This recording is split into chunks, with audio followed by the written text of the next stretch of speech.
Let me try to be honest here. I've been trying to record this quite a few times now because I haven't been able to clearly lay out my thoughts. At first I tried to make a script for this video, but I realized that scripting things just doesn't really work out for me. So instead I'll just try to speak as I normally would. I excuse any sort of weird stream of thought stuff I do, meaning if I start rambling or doing ums and ahs, that's just me trying to organize my thoughts. Anyways, Palworld. Palworld is a game that is released 4 days ago to insane success. Over 6 million copies sold, everyone knows about it, at least in some regard. Some people know it as a silly Pokemon with the guns game, and people like me have actually played the game and have loved it. I've put over 38 hours into this game, and I'm planning on putting way more. This content contained in the game is way more than I ever could have expected. So I'm really trying to just take my time with it, along with 6 of my other friends who have kind of opened up their own server and I've been playing it through that. But to kind of get in on what the online discourse on this game has been about, it's rough. To put it plainly, Twitter is absolutely awful. My entire page has been filled with these people making these accusations about this game, and it's been bad.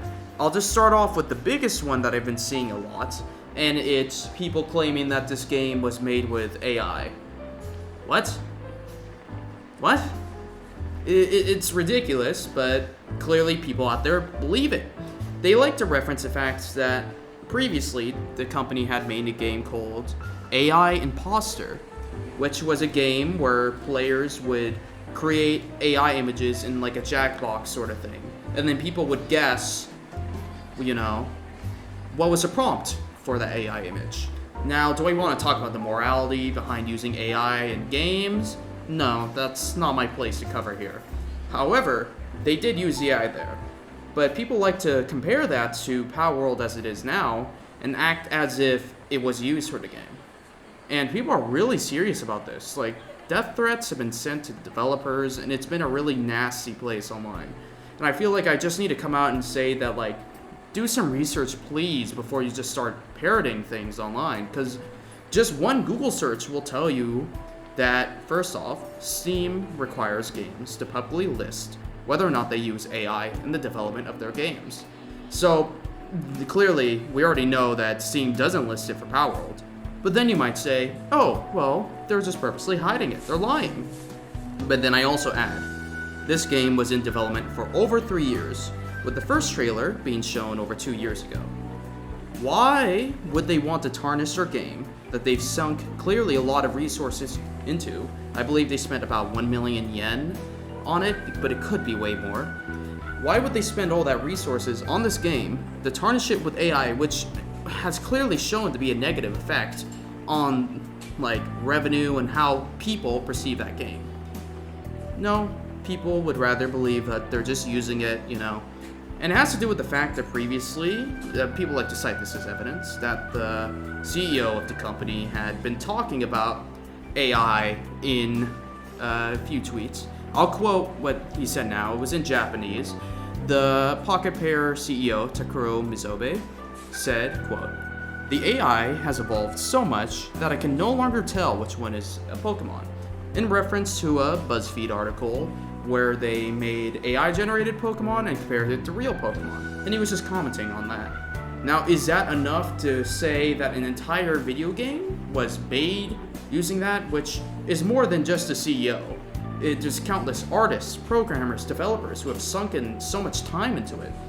I feel like it's a wild accusation to just say that they did, but, who am I to tell? Clearly people believe that, even though it's so obvious that's not the case. Another thing that people have been accusing this game of being a rushed out game. That it's like a rug pull, The developers aren't going to support the game, they're going to drop it. And their evidence of that is the fact that previously, these guys had made the game Craftopia. Now, Craftopia is a game that I don't think should even be compared here. That game peaked at about 18,000 players playing at once all time. Meanwhile, as of recording this, Palworld peaked at over 1.8 million people playing at once. That's a crazy number. Hold on, 1.8? I think I meant to say 1.2, but still, point stands. Over 1 million players playing at once. Why would they drop support of this game? Craftopia could almost be called a failure as far as early access games go. And a lot of resources that they put into Craftopia directly went into Palworld.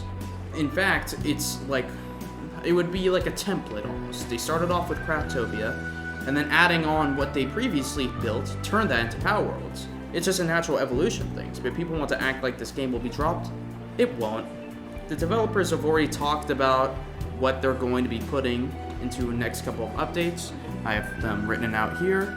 They're gonna be, for example, adding in PvP. They're gonna be adding in the ability for players to trade with people in other guilds. They're gonna be adding in raids that people must collaborate together in order to beat. Clearly, they have more things planned for this game already. They held it back on the launch of the early access because they wanted the game to be more stable. And I think that's something to be proud of.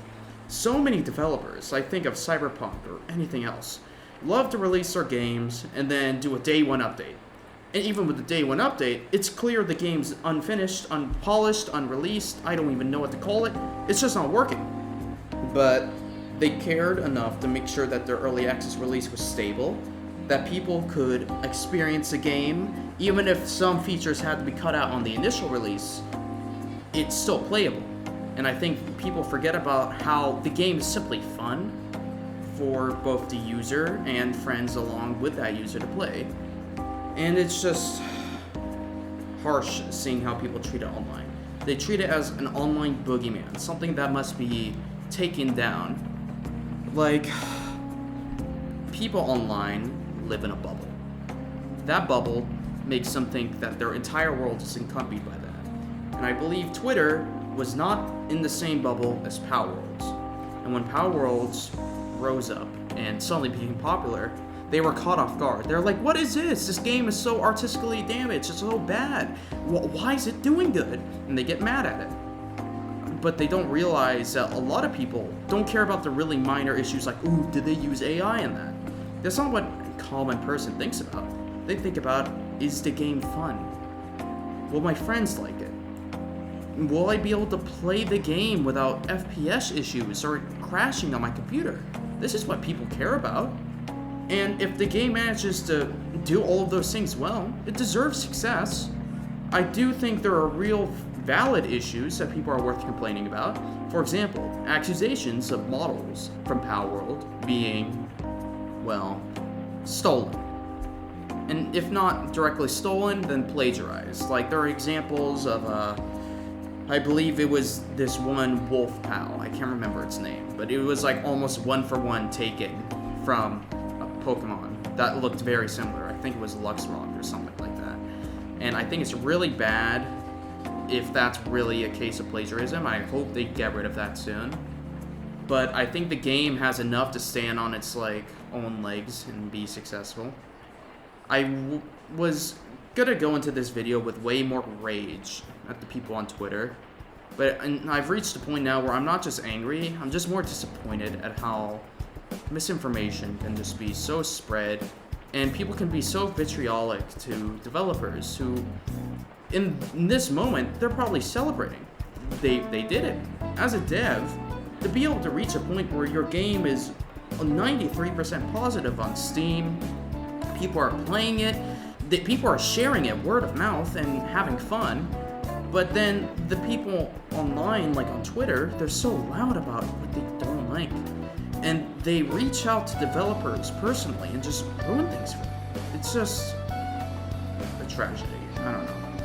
It's very harsh to look at, and while I know that I can't add much to this myself, I feel like it's worth acknowledging that I think people have gotten high off this feeling of, I don't know, feeling that they have it all sorted out. Like, I was, watching a Donkey video that it just released. And it had, guess that dates the video already, but day of, today is, I believe, January 23rd, 2024. And Donkey released a video that had to do with Palworld, and there was a brief thing there that was like, oh, the more this game sells, the more my sanity drops. And it makes me realize that, like, a lot of people are upset at this game's success. It's crazy to me how that can happen. I don't know. It's wild. If you guys agree with me, I'm glad, but also, I want to hear from you guys, the ones who really hate this game. What is it that really insults you? Is it the artistic morality side of things, or is there something about the game itself that you just dislike? The look? It could be a whole lot of things, but I just want to know. It's curious how so many people can be so offended by this game. I guess this is going to be the part where I do my crappy wrap-up of things, but if you already enjoy what I'm saying here, please feel free to subscribe. I'm a wannabe game developer. I've been spending the last couple of years kind of working with that. I wish that I could be uploading more stuff about game development, but it turns out being a game development YouTuber is like being an animator. You spend a lot of time on that one thing, and then you don't even have enough videos to upload for like the year. I made one video that was called Game Development is Hard, and the thing is, that video was easy for me to make because I hadn't made anything yet. As of right now, I'm making a video, and I was planning on making a game. I was planning on having that be a video, but it turned out to be taking longer than I thought. But that's how game development is. I appreciate it if you've listened to my rambling this much. If you enjoy what I'm saying, please subscribe. So, yeah. Anyways, you have a good day. Thank you very much.